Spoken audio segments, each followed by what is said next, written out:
We were developing technology such as GPS and precision guided munitions, internet, stealth technologies. In that clip, you heard Valerie Browning, director of DARPA's Defense Science Office, admitting to DARPA creating the internet. My name is Justus Knight, and I went around yesterday and I asked many people the same question: who created the internet? I was shocked that nobody could answer it correctly. I can't blame them, because it's shrouded in a great deal of secrecy and misdirection, of which we're going to uncover many of the details today. Before we do, I'm going to ask you once again if you could please subscribe to JustusAKnight.com, along with subscribe to my YouTube site. Make sure the bell is checked so you're alerted to upcoming broadcasts, because those wonderful folks over at Google and YouTube love to uncheck it so you're not alerted to my videos. That's why I asked for the secondary, JustusAKnight.com, where I also hold my donation portal. So if you find this information valuable, I'll certainly hope you go there. Well, our story is quite twisted. You see, it involves Google. It involves Facebook.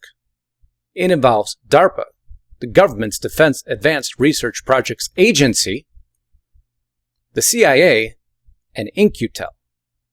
Now, many of you have probably heard about in-q-tel before, but for those of you that haven't, know that that's the way the CIA goes out and invests in private companies. We're going to cover the exact details of what private companies they have invested in, both directly and indirectly. And it's going to open your eyes beyond anything that ever has before. You see, they don't hide it. This is on the CIA website. in-q-tel, a new partnership between the CIA and the private sector. Welcome to the end of your privacy and your life as you know it. And I'm going to show you exactly how they did it. Now, this isn't a story about Al Gore's internet. During my service in the United States Congress, I took the initiative in creating the internet. Now, Snopes claimed that that was false, just above the very clip that they put in of Al Gore saying he created the internet. Now, many of us know that he misspoke. We get that.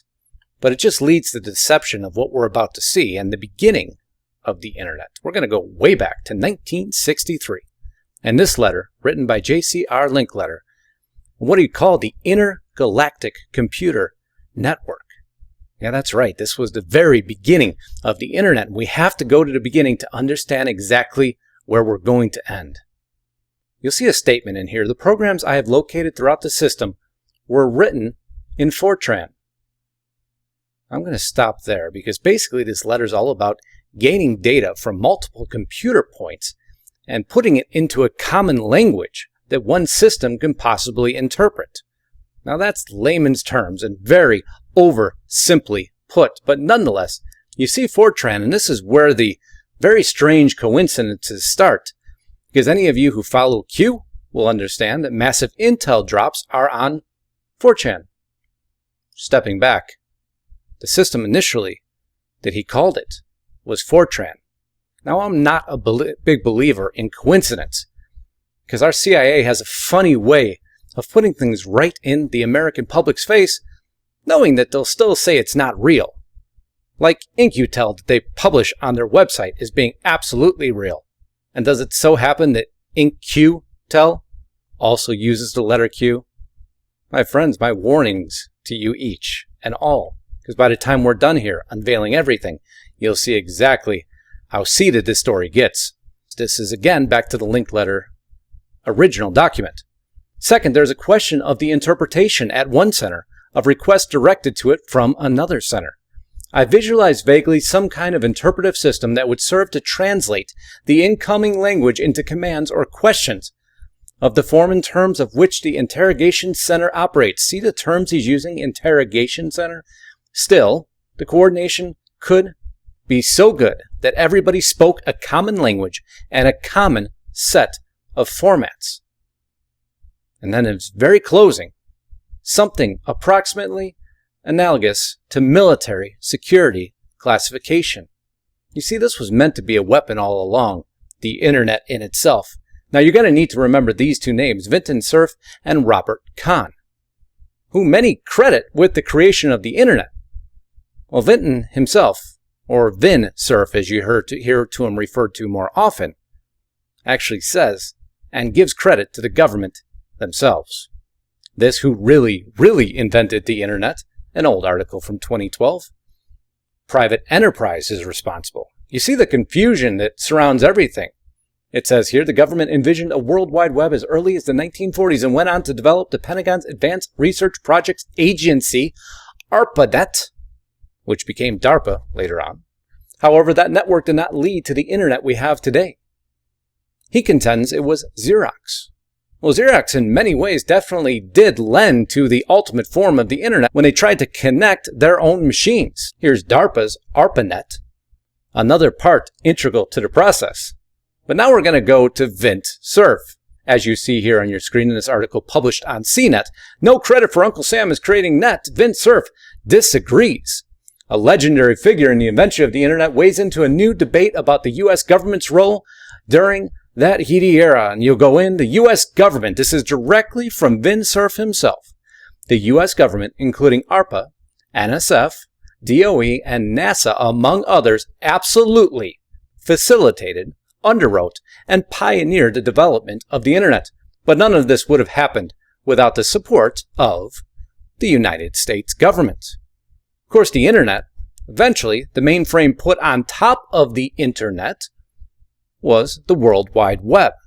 You'll see there Sir Tim Berners-Lee, the founder of the World Wide Web, who just so happened to work for something again strange in the overall history of this, CERN.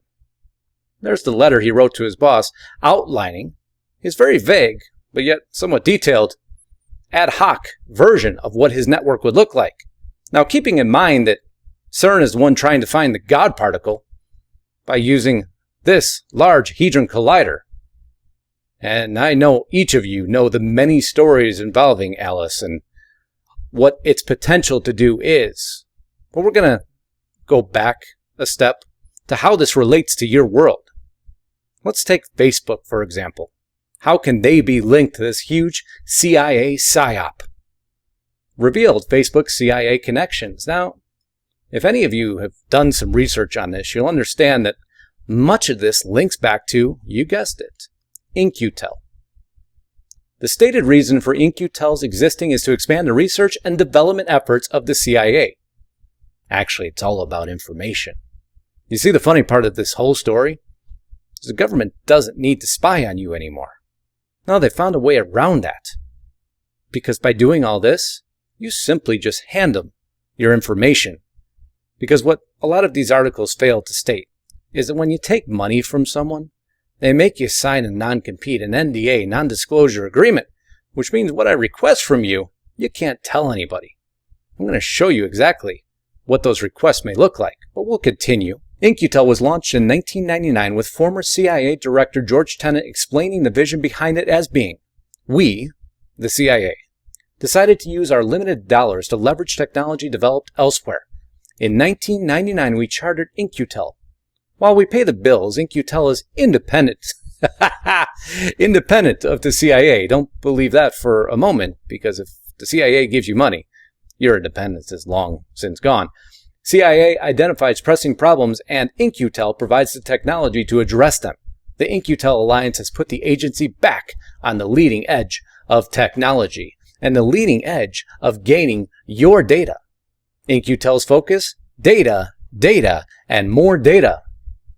With that in mind, you should be interested to know that one of in-q-tel's early investments was in a company called Keyhole Earth Viewer. In 2004, Keyhole Earth Viewer was acquired by another little startup you may have heard of, Google. And that is where the connection begins. Oh, definitely not where it ends. At Google, the Keyhole Earth Viewer technology was born from CIA in-q-tel funding and became Google Earth, tying it back around into the Facebook controversy. So what the author of the St. Paul research study did here is a little bit further research. The company receiving its first capital injection, this is talking about Facebook now, was from Peter Thiel. That's right, $500,000. And then soon behind that, $12.7 million in cooperation with Excel Partners. That was in May of 2005. and $27.5 million from Excel-led round of financing that included Thiel, Excel, and Greylock Partners in April of 2006. So let's follow the money trail, shall we? There's Peter Thiel, entrepreneur, as you know from PayPal, shutting down conservative voices, stopping their payments, and just so happened to invest in Facebook. Well, guess who invested in Peter Thiel and his initial companies?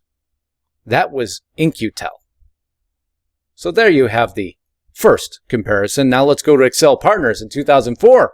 Excel partner James Breyer sat on the board of the directors of Military Defense Contractors, BBN, with in-q-tel CEO Gilman Louie. And if you look under the Excel partner companies, there's Facebook, linked again, directly to government seed money. But we'll go one step further in case for any of you who may still not believe how strong the connection is. Now we're covering Facebook, Greylock Partners, and Howard Cox. We'll just go into Greylock Partners. We don't really have to dig too far. Thumbing down very quickly, you'll see listed Facebook, along with Instagram and many other of your personal favorites, including LinkedIn. Did the hair just stand up in the back of your neck? Are you starting to realize that government seed money is monitoring you from everything from business, social media, to actual social media? It's all linked to Facebook, but that's not where our story ends. Oh no, we're going to go to Google now.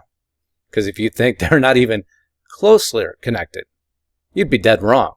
So we'll take a step forward into this global research study. Social media is a tool of the CIA, Facebook, Google, and other social media used to spy on people. It's not spying. We're giving them our data. They don't need to spy anymore. Google and CIA, old friends. Are you seeing a trend? Google has been a partner with the CIA since 2004 when the company bought Keyhole, which we just discussed. A mapping technology business that eventually became Google Earth. In 2010, Google and in-q-tel made a joint investment in a company called Recorded Future, which has the Minority Report style goal of creating temporal analytic engines. DARPA has it, and they call it Kairos. That's right, taking the entire Internet of Things, every device, every smartwatch, every smartphone, every computer, every health input, putting it into these monster mainframe like you watched on the Minority Report movie, and compiling the data to allegedly identify threats that we don't even know exist yet. Are you freaked out yet? Don't worry, you're about to be even more.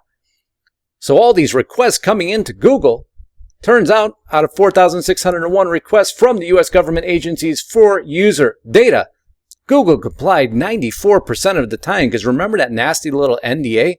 See what happens when you take seed money? You don't have a choice but to comply with that who provided you money, or those that provided you money. Just how it works. The government even requested content removal. And for all of you who've watched all of us screaming about our videos being suppressed, you see that's the deep state agenda. The deep state there to destroy now President Trump and the entire conservative Christian party. They're using their minions to do that. Google's true origin partly lies in CIA and NSA research grants for mass surveillance. The information's been everywhere.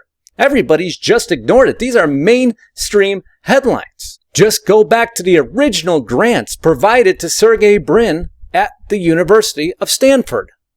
NSF grant IRI 9631952 Data Warehousing and Decision Support.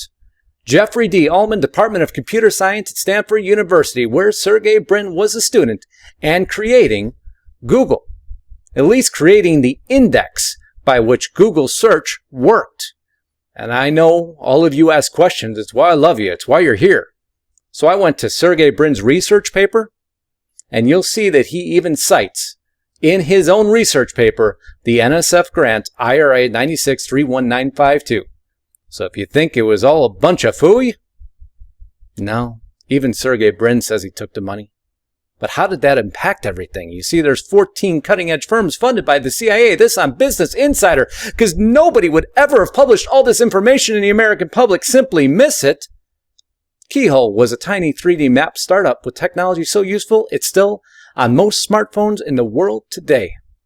in-q-tel invested in the firm in 2003, partnering with Google, who bought the company in 2004. One final step. Vin Cerf, who used to claim the creation of the internet, recently says he did not. Well, guess what Vint Cerf does now? He sits on Google AI.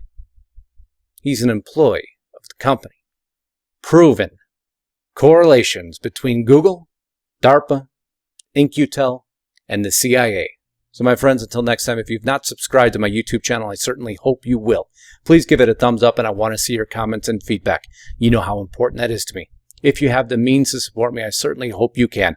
It's the only way I can continue to bring you these videos, because when you cover information like this, nobody monetizes you, but you deserve the information. So Godspeed and God bless. Until next time, Justus Knight, signing out.